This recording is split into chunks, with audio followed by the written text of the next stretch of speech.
Hi, Ryan here from A&B. We're out in the forest today taking a look at the all-new Marin Alpine Trail E2.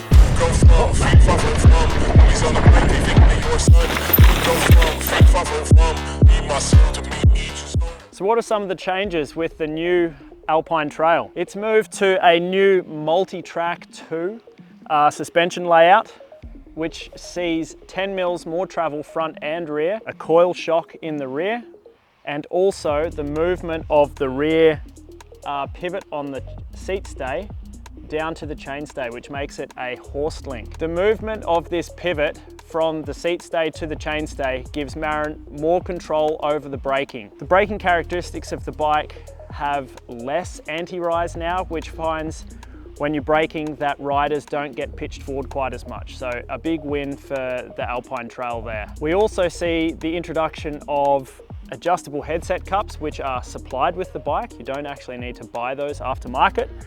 And it enables riders to change the head angle from 63 degrees, 0.75 of a degree either side of that. So you can make it a little bit slacker or a little bit steeper depending on the terrain that you ride. Some of the other frame features include an adjustable chainstay length, which raises and lowers the bottom bracket shell height as well. The bike shipped in the long and low position, which was 443 mils.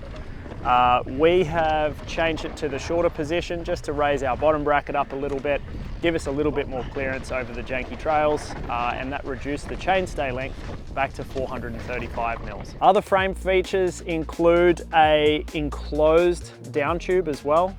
Some of you might remember that the old frame, the battery was accessible through the underside of the down tube. This down tube, you can see, comes down in front of the motor.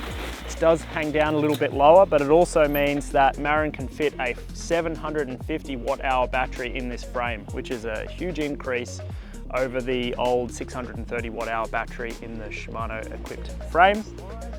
Really nice little Bosch display on top of the top tube, and also moves to a 34.9 seat post from, I think it was a 30.9, which means there's heaps more dropper post options, heaps more overlap with the bushings, and a much more durable package as well. Some other nice little frame features include a very, very sturdy down tube protector. It's more like a sump guard or a bash guard that you would see on a motorbike. It's like a really high impact plastic, but it's got 30% fiberglass in it. So it makes it super durable, really resistant to impacts, and on a frame that has quite a low slung down tube and a low BB height, that sort of guard is really important to have, and it's nice to see included with the bike rather than an aftermarket product. It also has a sturdy E13 top chain guard, ample chainstay protection as well to keep that ride nice and quiet. And lots of little features on here are really nicely made. All the hardware is really good quality. They're all large aluminium Allen key bolts as well, so no random little bolts anywhere. It's built really nicely, and everything was tight when we pulled it out of the box as well, which is a massive win for Bikes Online and Marin bikes here in Australia. The components Marin has spec'd on the Alpine Trail E2 consist of a Fox Performance Elite DHX2 out back, our size larger spec'd with a 500-pound spring. Up front, we've got the tried and tested Fox Performance Elite 38. Again, it has a Grip 2 damper, very adjustable with high and low speed compression and rebound, and it's really nice and stiff up front, and it's really the sort of fork that you need on a big burly e-bike such as this. Taking care of braking, Marin have spec'd the TRP DH Evo downhill brake. It's a mineral oil 4-piston brake. It is super capable. It has a really nice lever feel. It has 203mm rotors that are 2.3mm thick as well, so e-bike rated, really sturdy brakes, which is an absolute must for a big brawler like this.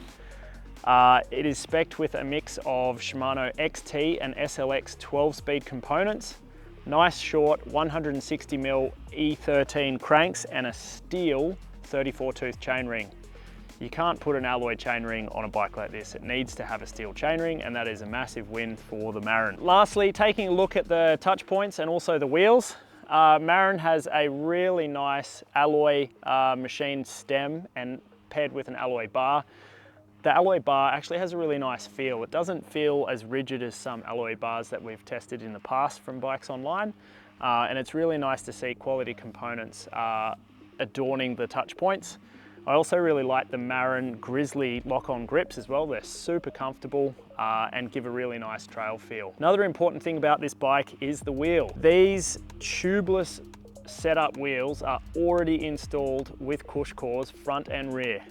So the V-Tyre Attack HPL tyres have got a super thick casing, and then they also have a very, very sturdy e-bike specific Cush core installed, already ready to go and set up tubeless. So out of the box, this bike is set up and ready to ride hard, and it will also prolong the life of your wheels for many, many seasons.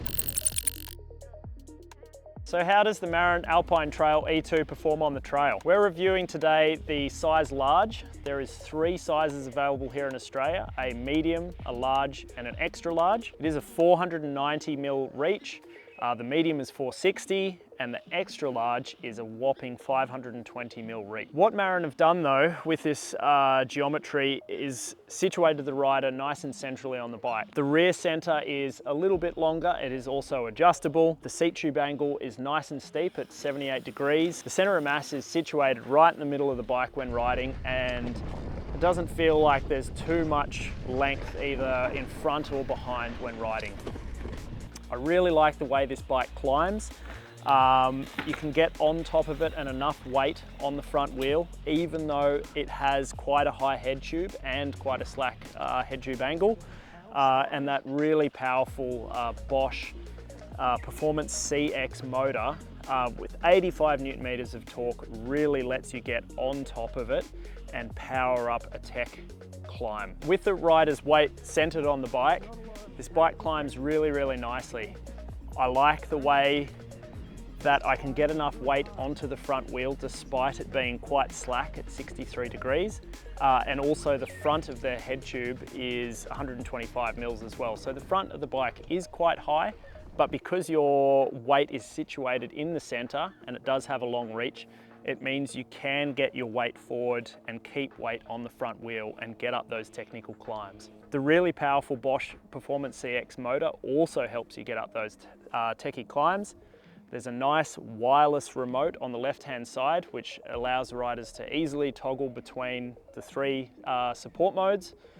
And the 85 Newton meters of torque is heaps out on the trail. What I do like about the Bosch motor is it matches what you put in. Some motors, when you put in a heap of power to try and get up something, it kind of backs off and thinks, oh, you've got enough power, and you really were relying on that punch at the top to get up something. The Bosch matches it really nicely and continues to push and match your input. So it's really intuitive. There are motors that are more powerful, but the software that's driving this is really, really neat, and a lot of that is adjustable in the Bosch Flow app as well. So pointing the Alpine Trail E2 downhill, it's easy to see how capable this is.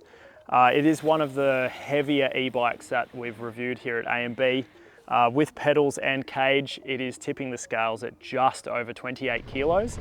It doesn't feel as heavy as I thought on the trail. It actually corners quite nicely, partially because it's mixed wheel size or mullet. It does mean that you need to get the right line and prepare to go through a technical section and try and stick to the line that you chose. It is a little bit of a handful if you get out of control, especially on the pine needles today. If it slides and you've got to catch it, you can feel that there is extra weight there, but it's very well managed, and thanks to fantastic suspension, good soft compound tires and those Cush cores, it tracks really nicely, and even if you make a mistake, it just seems to charge on through and it's pretty unfazed. Smaller, lighter riders might find it a little bit of a handful, and they might want to maybe put lighter casing tires or remove the inserts and try and drop a little bit of weight down. But I think it's important to remember that this has a 750 watt hour battery, 160 and 170 mils of travel. it is an all-day shuttle beast. You know, it's something that you're just going to be punching laps on, and I don't think the extra weight is really that important, and especially at the fantastic price that it is. If you jump onto Bikes Online today, you'll see that this bike retails for $9,699. However, I looked yesterday and it's actually on special, it's $1,000 off. So, you know, be sure to take a look at Bikes Online. The price is always live and it's already $1,000 off. So make sure you check it out. So let's take the Alpine Trail E2 over to the trails and see what it can do. Make sure you like and subscribe. Thanks for watching. Make sure you check out the revamped A&B website as well. There's heaps of other reviews over there and lots of news as well.